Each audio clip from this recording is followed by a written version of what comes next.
Entonces, en la segunda parte de este seminario vamos a hablar sobre daño al ADN y es importante retomar algunos puntos importantes. Como hablamos durante todo el ciclo celular, durante todos estos procesos e incluso no solo durante la replicación se van a dar múltiples lesiones al material genético. Todas esas lesiones, que son miles, van a ser reparadas dentro de la célula todo el tiempo para evitarte que este daño, si es muy importante,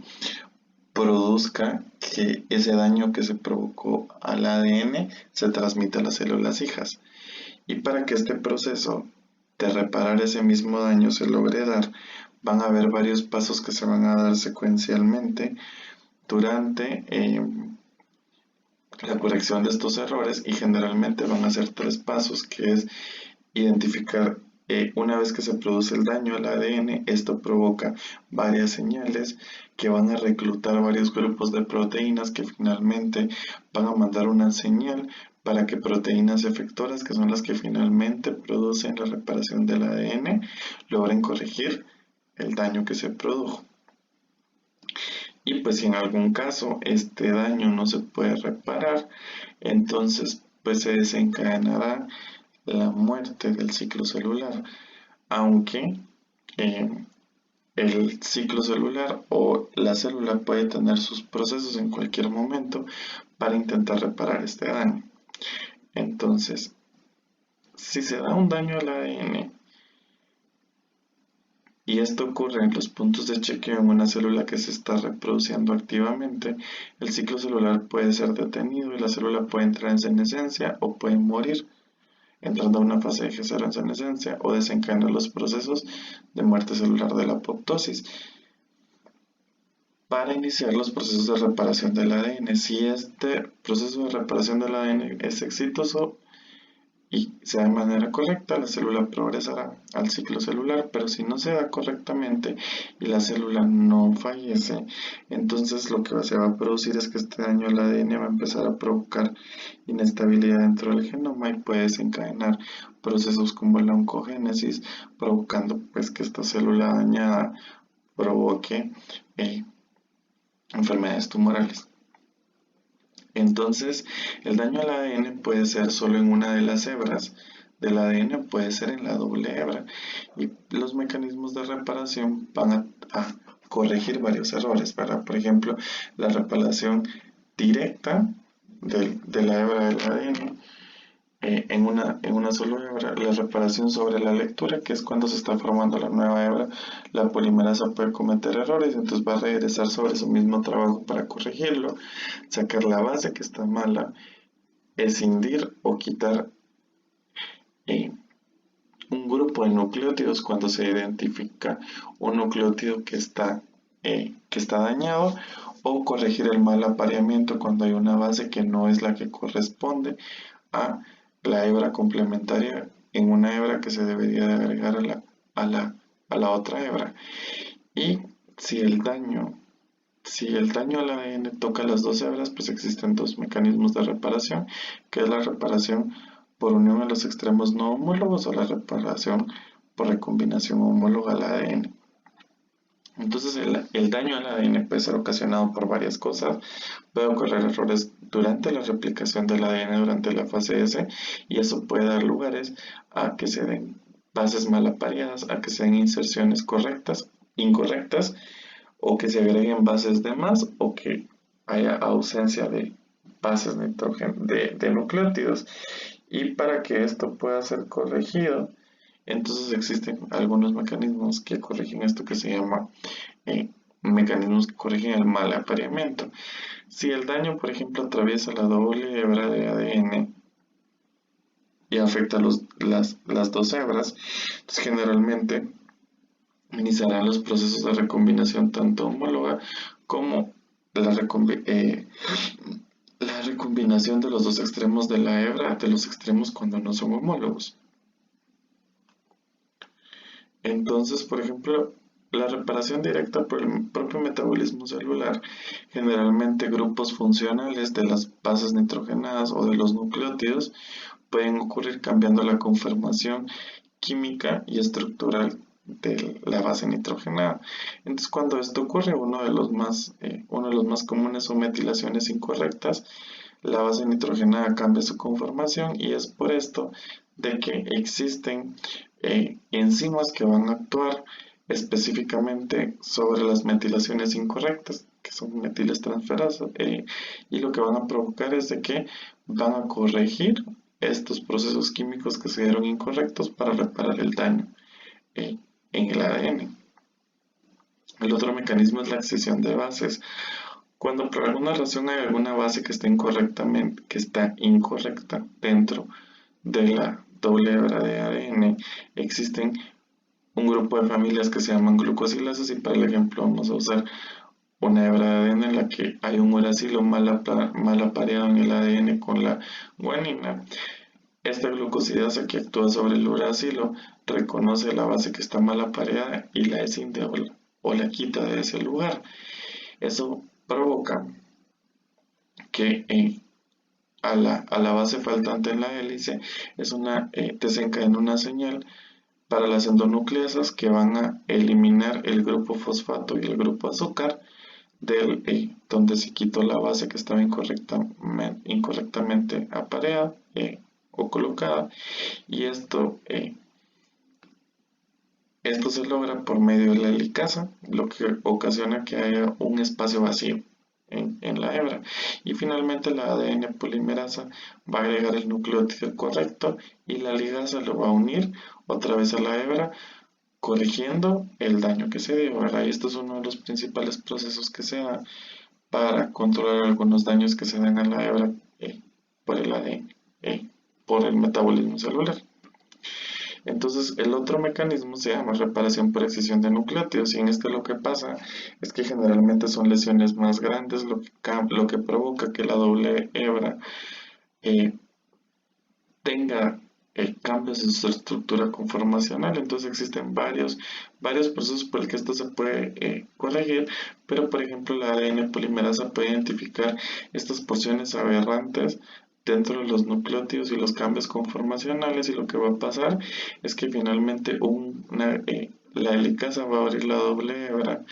Esto va a permitir de que todo un segmento grande de nucleótidos sea extraído del ADN donde ocurrió el daño, y finalmente pues la polimerasa va a volver a sintetizar todos los nucleótidos que se eliminaron, y finalmente pues la ligasa va a volver a unir ese nuevo fragmento de ADN que se sintetizó para que el daño sea corregido, que es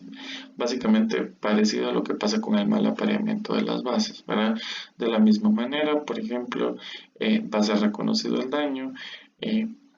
un segmento grande de nucleótidos va a ser retirado, y finalmente la polimerasa va a volver a sintetizar ese segmento faltante en la hebra, y finalmente la ligasa lo va a unir.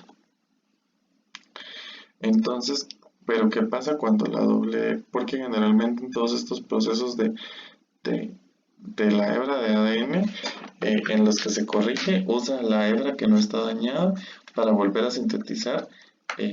los errores que se dieron en la monohebra.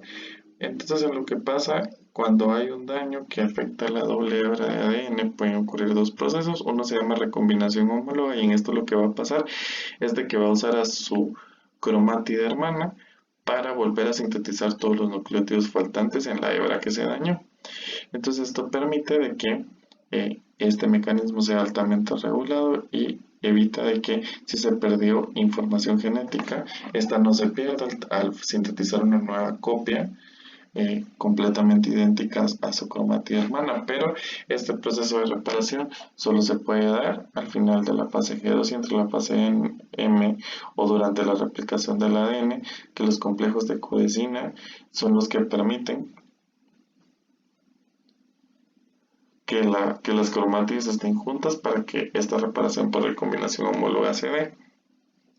Y el otro mecanismo, que es el que generalmente se da durante todo el ciclo celular, es la reparación por unión de extremos no homólogos. Y aquí, ¿qué es lo que pasa? Pues simple y sencillamente los extremos que quedaron desunidos se vuelven a unir. Aunque pues este es un proceso un poquito más complejo, porque si los segmentos no se pueden unir, pues entonces habrán varios grupos de proteínas que corten los segmentos los segmentos para que se pueda dar una unión lo más loable posible, pero toda esta información genética que se escinde o que se pierde durante la lesión, pues se va a perder. Entonces, estos complejos, estos mecanismos de reparación del ADN son gobernados por varios genes que tienen sus productos proteicos que generalmente se llaman ATM y ATR y pueden actuar durante la fase G, al final de la fase G1 y el inicio de la fase S, durante la misma replicación del ADN en la fase S o antes de que la célula entre en la mitosis. Entonces, si el daño se da, hay varios sensores que constantemente están buscando ese daño en el ADN y una vez que lo logran identificar, van a traducir señales que van a activar. Estos traductores van a ser los responsables de activar varios mediadores que se van a unir a la lesión para que por medio de mecanismos efectores estos finalmente activen genes que van a complementar el material proteico responsable de corregir el error que se dio en el ADN. Entonces, por ejemplo, las proteínas RPA, estas proteínas RPA se unen cuando ocurre daño en la hebra del ADN y esto permite de que inicie, se traduzca la señal liberando el ATR para que por medio de los mediadores que se unen al lugar donde se dio el ADN, se fosforilen los puntos de check 1, lo que van a permitir que finalmente las proteínas efectoras que van a finalmente corregir el daño se puedan expresar, corregir el daño que se da en la hebra. Entonces, por ejemplo, eh, aquí puse dos ejemplos. Por ejemplo, las proteínas BRCA, el complejo de familias que se sintetizan a partir del gen BRCA2. Una vez que se da un daño en la doble hebra del ADN, para que se dé la recombinación homóloga, estas proteínas RPA se van a unir a los segmentos dañados, lo que va a permitir que éstas activen la vía ATR y finalmente inicien pues la síntesis de las proteínas efectoras, tanto RAD como BRCA, y se unan al daño, provocando finalmente la unión de todas las proteínas RAD, que esto lo que va a permitir es de que puedan interactuar con su cromatida hermana para que se sintetice la información genética que se perdió durante el daño a la doble hebra en el mecanismo de recombinación homóloga, mientras que, por ejemplo, estas proteínas, entonces por eso este complejo de proteínas ATR y ATM que se forman durante todo el ciclo celular pueden detener el ciclo o inducir apoptosis durante pues las fases G1S para ATM o ATM o incluso ATM y ATR pueden actuar a finales de la fase G2 antes de entrar a la mitosis, pero ninguno de estos, una vez desencadenados los procesos, pues no se podrá reparar el ADN. Entonces, al final, varios agentes externos pueden actuar o pueden dañar el ADN y una vez que se da el daño, pues el tipo de daño puede ser en una sola hebra, en las dos hebras o en segmentos más amplios, ¿verdad? Y lo que va a pasar es que para ese daño que se da al ADN va a iniciar vías de señalización que van a activar los mecanismos de reparación para que ese daño no se conserve. Entonces, al día, por ejemplo, se dan más o menos 10.000 daños por oxidación, 10.000 daños a la doble hebra de ADN en cada gen, pero esto, estos daños se mantienen constantes por días, estos daños serán tolerables y no habrá repercusiones al daño a la información genética. Los mecanismos reparadores pues son los que permiten que se conserve, se reparen estos daños y el daño no sea traducido a las células hijas. Entonces, a manera de conclusión, el ciclo de este seminario El ciclo celular es una secuencia de eventos con la finalidad de duplicar el ADN y crear dos células hijas genéticamente idénticas mediante distintas fases. Cada una de estas fases está regido o controlado por un sistema de encendido o apagado. Este sistema está regulado por varias señales extra o intracelulares que pueden inducir varios procesos como inducir proliferación, diferenciación o muerte de la célula. Si se da daño en el ADN, que es algo que sea que es algo frecuente todos los días, entonces la célula posee mecanismos que van a reparar ese ADN para que la célula no sea inestable y no fallezca. Y pues si el daño no se puede reparar, pueden pasar dos cosas, que es que se den mutaciones que pueden ser clínicamente evidentes y se traduzcan en enfermedades, si la célula que tiene el daño al ADN no fallece. Gracias.